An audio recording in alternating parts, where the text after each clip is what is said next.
Let's face it, in the gun world, opinions are louder than muzzle brakes, and everyone thinks they're an expert. But some calibers? They're just plain stupid. We're talking about the ones that make no sense to carry, cost a fortune to shoot, and perform like they're stuck in the 19th century, yet somehow, a bunch of people still swear by them like they're God's gift to ballistics. Today, we're diving into the top 5 calibers only idiots use. Harsh? Maybe. Honest? Absolutely. This isn't about being a snob, it's about cutting through the hype and calling out the rounds that should have been left on the drawing board. So, if your favorite pet caliber ends up on this list, don't get mad, just ask yourself why you're still wasting your time and money on it. Grab your popcorn, clear your chamber, and get ready because things are about to get loud, opinionated, and maybe a little painful, especially if your ego's tied to one of these rounds. Number 5.256 Remington, the Fading Star. Once a favorite among hunters for its flat trajectory and versatility, the 25.6 Remington is slowly slipping into the background of modern cartridge conversations.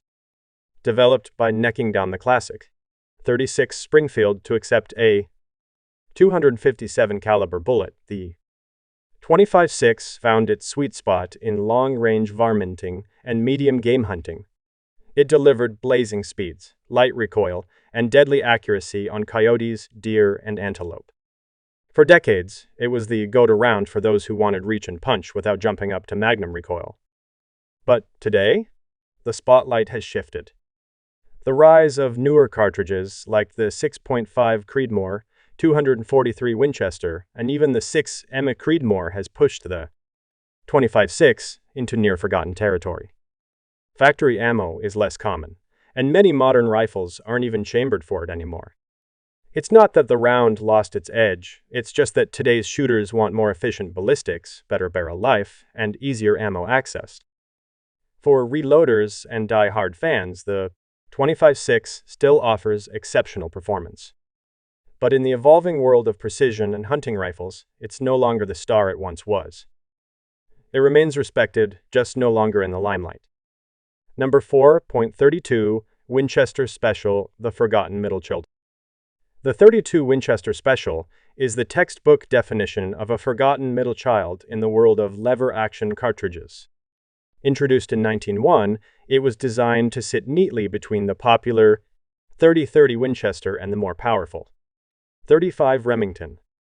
On paper, it made sense, offering slightly more bullet diameter and power than the 30-30, while maintaining mild recoil and compatibility with classic lever-action rifles. But in practice, it never really found its place. The 32 Special didn't bring enough of an upgrade to lure hunters away from their trusty 30-30S, and it lacked the punch to compete with harder-hitting calibers. It also had a reputation for being finicky with accuracy, especially as barrel wear set in. Over time, it just got overlooked. Today, the 32 Winchester Special survives mostly in dusty gun cabinets and as a curiosity for collectors and old-school lever-action fans. Ammo is still made, but it's scarce and often expensive. It's not a bad cartridge, far from it, but it never lived up to its special name. In the grand lineup of classic American hunting rounds, the 32 wins special sights quietly, a relic of good intentions and missed potential.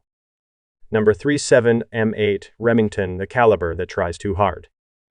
The 7 M8 Remington is one of those calibers that seems like it should be a big deal, but somehow it just never quite gets there. Based on the 308 Winchester case necked down to 7M, it offers a solid blend of flat trajectory, manageable recoil, and good ballistic performance. It's accurate, efficient, and hits hard enough for deer, hogs, and even elk at reasonable distances. So why doesn't it dominate the hunting world? Simple, the 7M8 tries too hard to be everything for everyone. It markets itself as the perfect middle ground, but in doing so, it gets lost between more specialized options. The 308 has broader support. The 6.5 Creedmoor wins in long-range circles, and younger hunters are drawn to newer, trendier calibers. To its credit, the 7M8 is a great performer, especially for youth or recoil-sensitive shooters, but it suffers from being just too safe.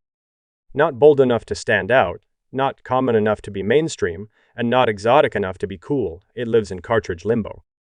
The 7M8 isn't bad. It just never made the leap from solid choice to must-have. And in today's crowded field, that's not quite enough. Number 2.41 Magnum, the caliber nobody asked for. The 41 Magnum is the classic answer to a question almost no one was asking.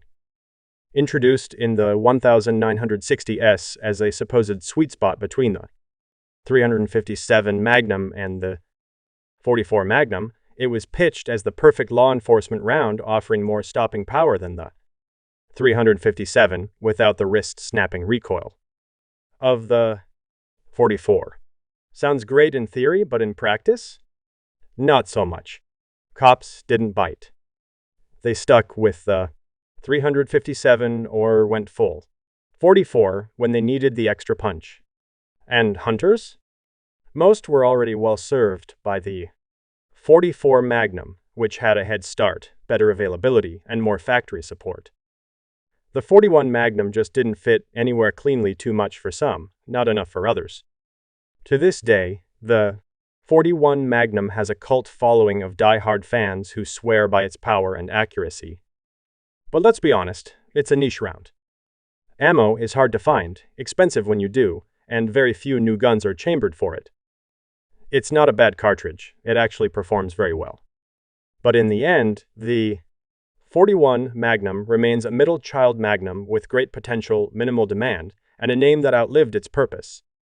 Number 1.300 Savage, the obsolete oddball. The 300 Savage was a serious innovation back in 1920.